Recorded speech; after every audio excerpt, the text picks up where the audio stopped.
मुंबईकरांसाठी एक महत्त्वाची बातमी। वाकोला धोबीघाट परिसरामध्ये आता मासे कापण्यावर बंदी करण्यात आली आहे। मासे विक्री करणाऱ्यांवर मनपानं निर्बंध आणलेले आहेत। मासे कापून न देता अख्खे मासे विकण्याची सक्ती करण्यात आली आहे। आदेशाचं पालन न केल्यास कारवाईचा इशारा दिलेला आहे आणि शिवसेना उद्धव बाळासाहेब ठाकरे पक्षाकडून या मुद्द्यावरून सत्ताधाऱ्यांवर आता टीकेची झोड उठवण्यात आली आहे।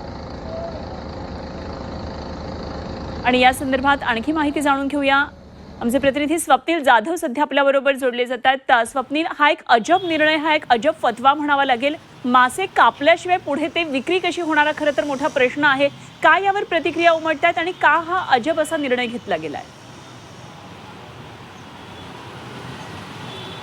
अनुपमा, नक्कीच मुंबई महानगरपालिकेच्या अजब निर्णयांमुळे कोळी बांधव आणि मुंबई महानगरपालिका यांच्यामध्ये नेहमीच संघर्ष पाहायला मिळाला। आता सुद्धा मासे कापण्यावरून हा संघर्ष उफाळून येण्याची शक्यता आहे। मात्र यामध्ये आता राजकीय वाद प्रतिवाद सुद्धा पाहायला मिळतोय। एकीकडे मुंबईच्या महापौर ऋतू तावडे यांनी अशा प्रकारचा जर कोणता निर्णय घेतला असेल तर तो तात्काळ त्यावरती कारवाई केली जाईल अशा प्रकारचं आश्वासन दिलेलं आहे। तर दुसरीकडे शिवसेना ठाकरे गटाकडून मात्र या निर्णयावरती तिखट प्रतिक्रिया ही दिली जाते। एकीकडे माजी महापौर आणि विरोधी पक्षनेत्या किशोर पेडणेकर यांनी हा अजब निर्णय असून याच्यामागे काय नक्की लॉजिक आहे अशा प्रकारचा प्रश्न उपस्थित केलेला आणि कोळी बांधव हे ज्याप्रमाणे पारंपरिक पद्धतीने त्यांचा व्यवसाय करत होते तसाच तो व्यवसाय करत राहतील अशा प्रकारे सुद्धा एक आश्वासन मुंबईच्या माजी महापौर आणि विरोधी पक्षनेत्या किशोर पेडणेकर यांनी दिलेले आहेत। अखिल चित्रे यांनी सुद्धा एक ट्विट केलेलं आहे ज्यामध्ये नाकावर टिचून जे कोळी बांधव आहेत ते त्यांचा व्यवसाय करतील आणि मासे कापूनच ते व्यवसाय करतील अशा प्रकारचं एक आव्हान सुद्धा दिलेलं आहे। यामध्ये आता